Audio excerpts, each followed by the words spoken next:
Beno, bideo honetan jarraituko dugu lehenengo mailako ekuazioak ebazten. Hasiko gara lehenengo mailako ekuazioak ebazteko prozedura orokorra. Hau da, orokorrean ze pausoak egin behar ditugu eta zein ordenean edozein lehenengo mailako ekuazioak ebazteko. Eta ikusten dugunez ekuazio hau ebatziko dugu. Ekuazio honetan daude izendatzaileak, daude parentesiak, daude biderketak, daude batuketak, kenketak, gauza asko. Orduan, jakin behar dugu ordena eta zei kontuak egin behar ditugu. Bueno, lehenengo eta behin parentesiak kendu behar ditugu. Eta parentesiak kentzen dira biderketa hauek egiten.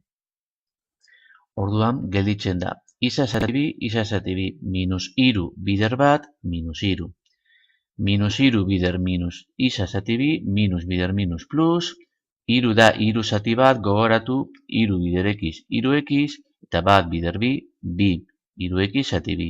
Berdin, berdin. Isa zati sortzi. Gogoratu, bi da bi zati bat, minus bider plus, minus, bi bider iru, ekiz, zei ekiz, bat bider lau, lau, eta minus bi bider minus bi, plus lau.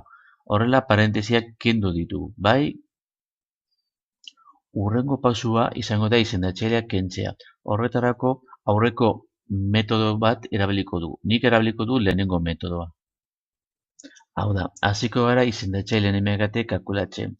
Bi sortzi eta lau emekate, sortzi da, eta biderkatuko dugu ekuazioaren bi atalak bider sortzi. Sortzi bider parentesia, eta lehenengo atala idazten dugu, berdin sortzi bider parentesia, eta bigarren atala idazten dugu. Orain hasiko gara biderketa hauek egiten. Sortzi da sortzi zati bat, orduan sortzi bider ekiz, sortzi ekiz, zati bat bider bi, bi. Sortzi bider minus iru, minus sortzi bider iru. Sortzi bider plus iru ekiz zati bi, plus sortzi bider iru ekiz zati bi. Berdin. Sortzi bider ekiz zati sortzi. Minus plus bider minus, minus. Sortzi bider zei ekiz zati lau. Eta plus bider plus plus, sortzi bider lau. Eta biderketa hauek egingo ditugu eta zatiketa hauek baita ere. Kontuak egitez, sortzi zati bi, lau ekiz. Minus sortzi bider iru, hogeita lau, gehi, sortzi zati bi, lau bider iru, amabi ekiz, edo sortzi bider iru, hogeita lau zati bi, amabi ekiz. Berdin, sortzi zati sortzi, bat bider ekiz, ekiz. Minus, sortzi zati lau, bi bider zei ekiz, amabi ekiz, edo sortzi bider zei behar hogeita sortzi, zati lau, amabi ekiz, gehi, sortzi bider lau, hogeita amabi. Eta horrela gelditzen zaigu ekuazioa izendatzailerik gabe eta parentesi gabe. Gogoratu baita ere zuzenean joan getezke hemendik ona zelan egiten. Sortzi zati bi, lau bider ekiz, lau ekiz. Sortzi bider minus iru, minus hogeita lau.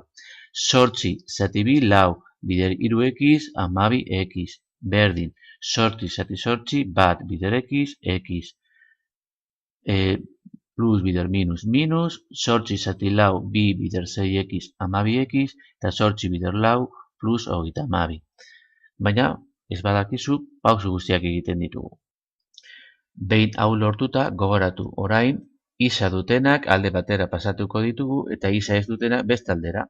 Hau da, lau isa gelditzen da, ez du galdatu, orduan berdin, gehi amabi ekiz leku berdinean daudeniz berdin gelditzen da, isa beste aldean dago positiboa, beste aldera pasatzen da negatiboa, minus isa.